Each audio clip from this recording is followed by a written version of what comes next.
दोस्तों, बच्चे किसे प्यारे नहीं होते। बेशक हर कोई उन्हें अपनी गोद में उठाकर उनसे खेलना पसंद करता है। यही बच्चे बड़े होकर देश का भविष्य बनने के साथ साथ अपने माता पिता का सहारा भी बनते हैं। लेकिन क्या इस दुनिया में हर माता पिता एक जैसे होते हैं? क्या हर माता पिता अपने बच्चों को वो प्यार दे पाते हैं जिसकी उन्हें जरूरत होती है?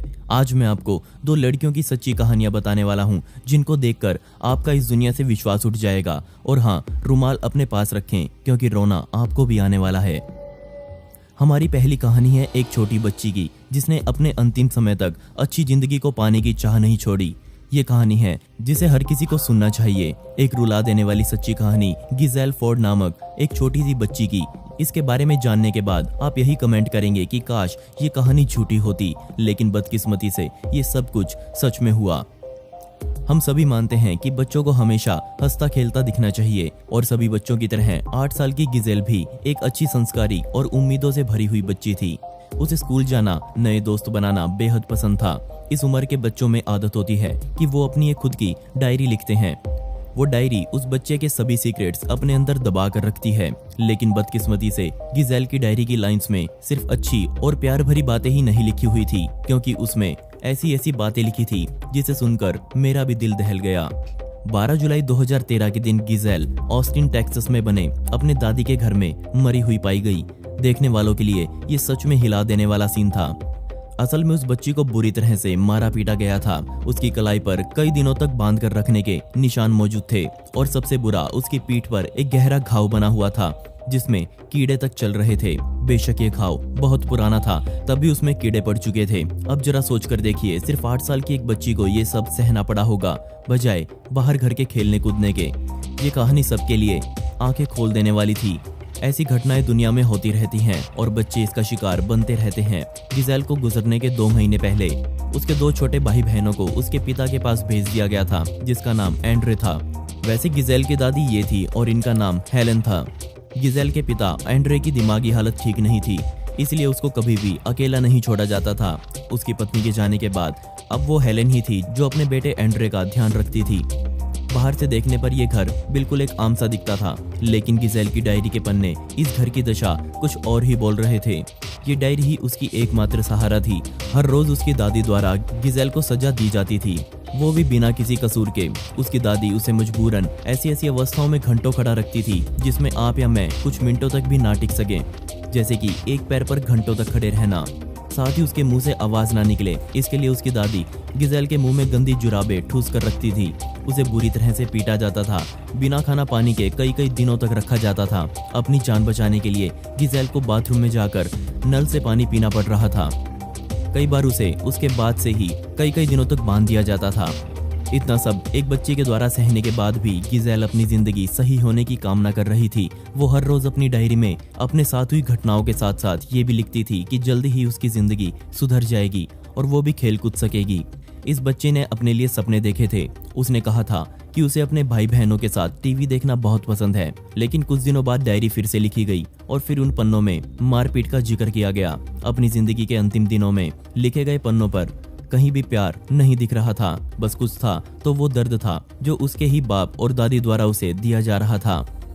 उसे खाना नहीं मिल रहा था, जिसकी वजह से वो हर बीतते हुए सेकंड के साथ कमजोर होती जा रही थी। अपने मरने से 3 दिन पहले उसने अपनी डायरी में लिखा था, I hate this life because I am in super big trouble. जब गिज़ेल की लाश अधिकारियों को मिली और उन्होंने जब अपने बयान जज के सामने दिए, तो ये सब हालात सुनकर जज की आंखों में भी पानी आ गया। डायरी बता रही थी कि कैसे एक बच्ची को स्कूल जाना पसंद था। साथ ही उसमें एक काला सच ये भी था कि उसके शरीर पर पड़ने वाली मार कैसे उसके बाप और दादी द्वारा ही दी जा रही थी।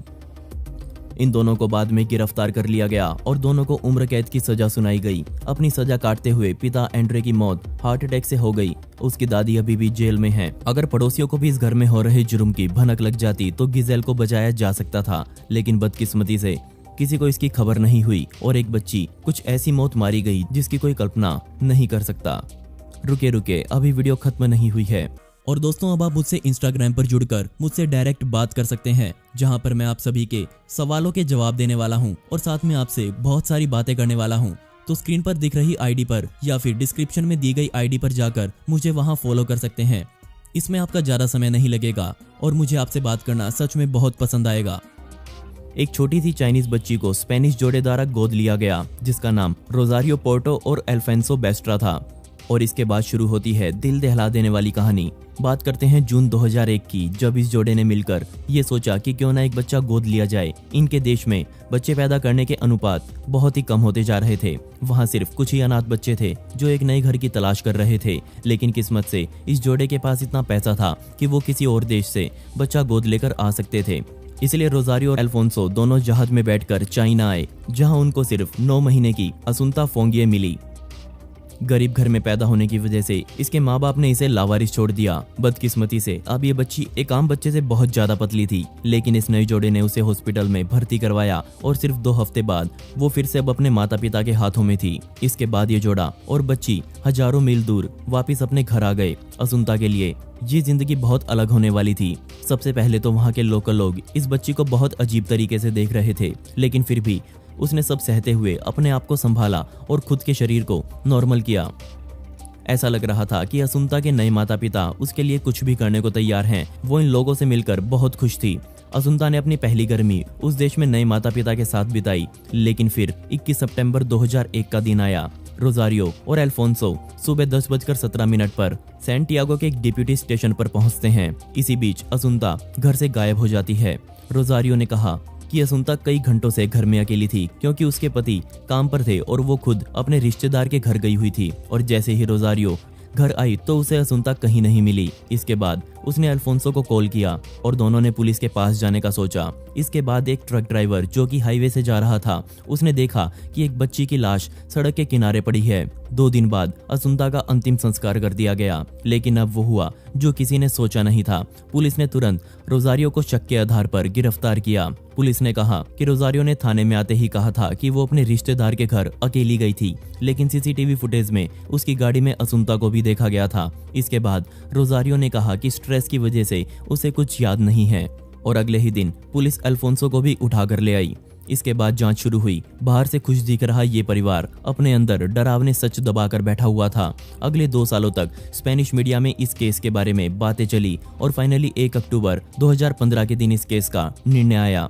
इससे पहले रोजारियो और अल्फोंसो अपना जुर्म कबूल कर चुके थे। उन्होंने बताया कि उस दिन उन्होंने असुंता को वारफाडेल नामक ड्रग की एक मोटी डोज दी थी।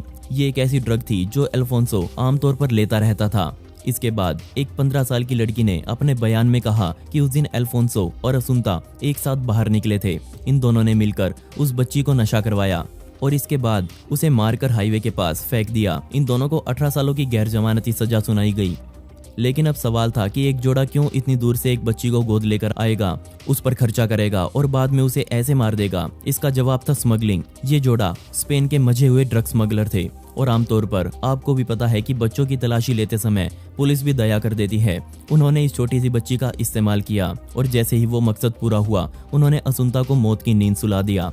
सच में जब मैंने भी ये केस सुना था तब मुझे भी इस बात पर विश्वास ही नहीं हुआ था। और दोस्तों, पिछली वीडियो का शाउट आउट जाता है योगेश सावंत को, जिन्होंने बहुत ही प्यारा कमेंट किया था। इस कमेंट के लिए आपका बहुत बहुत शुक्रिया। साथ ही दोस्तों, आप इस वीडियो के कमेंट्स में पिक मी लिख सकते हैं और आने वाली हर वीडियो में आप में से ही किसी एक को शाउट आउट मिलेगा। दोस्तों, आपको ये दिल दहला देने वाली कहानियां कैसी लगी मुझे नीचे कमेंट सेक्शन में जरूर बताइएगा। और इस वीडियो का पार्ट 2 चाहिए हो तो कमेंट में पार्ट 2 जरूर लिखें।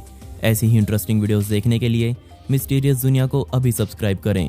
मिलते हैं अगली वीडियो में। यह वीडियो देखने के लिए धन्यवाद।